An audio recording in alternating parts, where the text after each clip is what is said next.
Mehwish says, is it permissible to pay a bribe in order to get one's right?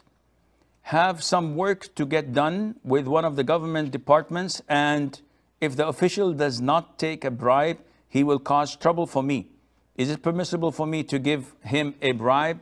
First of all, bribery is a major sin in Islam. The Prophet said in an authentic hadith, alayhi salatu wassalam, may Allah curse the one who pays the bribe and the one who receives it. لَعَنَ اللَّهُ الرَّاشِيَ وَالْمُرْتَشِي. It's an authentic hadith, no doubt about it. And it is totally prohibited to deal with it. If you look at a society, if you look at a country that bribery is widely spread in it, you will find it one of the worst countries in the world. You will find it at the very bottom of the scale of the civilized countries. And this is obvious. You go to some countries and nothing goes through without bribing. You bribe the officials, you bribe the judges, you bribe the police, you bribe the governor, you bribe everyone. And anyone who holds a public office becomes rich within a couple of weeks because of this. So bribery is an epidemic that destroys the community.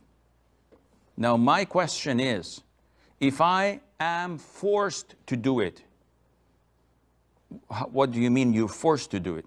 He says, there is a tender that people are bidding to get for constructing a building for the government. If I do not pay a bribe, I may not get a chance to join in. Well, this is not a necessity.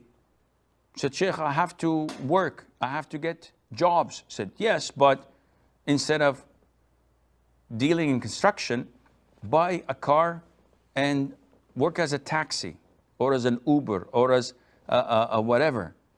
This is not a necessity because there are others who are in the same boat. And what you're doing is you are taking someone's share because of the bribe you're giving. So the higher the bribe is, the more possibility of you getting the job. And this is not your right. So what should I do? When is it okay for me to pay a bribe? Scholars say that it is permissible for you to pay a bribe when you require and you need to obtain what is lawfully yours, or to protect yourself and prevent yourself from any form of aggression or dhulm. For example, I bought a car from Europe, I shipped it to my country, all the paperworks are okay, and the law has been followed. When the what do you call a customs officer. When the customs officer came, he looked in the papers and said, you have to ship your car back again. Why?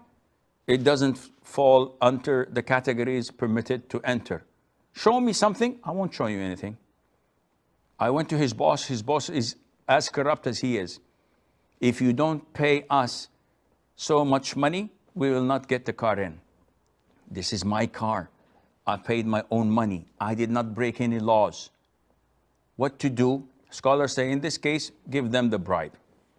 It is haram for them. They will eat equivalent amount of it in hellfire through their stomachs without any doubt.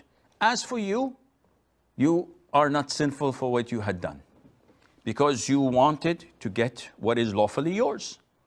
Likewise, if someone wanting to inflict harm to me or to my family by saying that the house you live in is not good for human, not consumption, for human standards.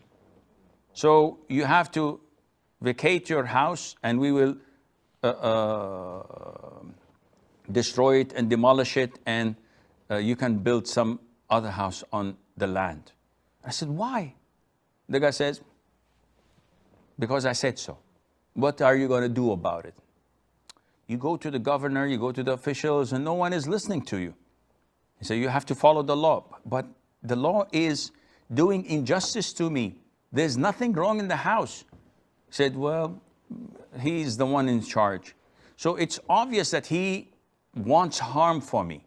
And I cannot repel and push back this harm without giving him a bribe.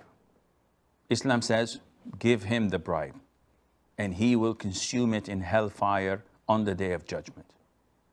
So this is the scenario that allows you to give a bribe. But in other cases where it is uncalled for and it's not a necessity and it's not to take what is lawfully yours or to prevent harm from coming onto you, then you will be as sinful as they are.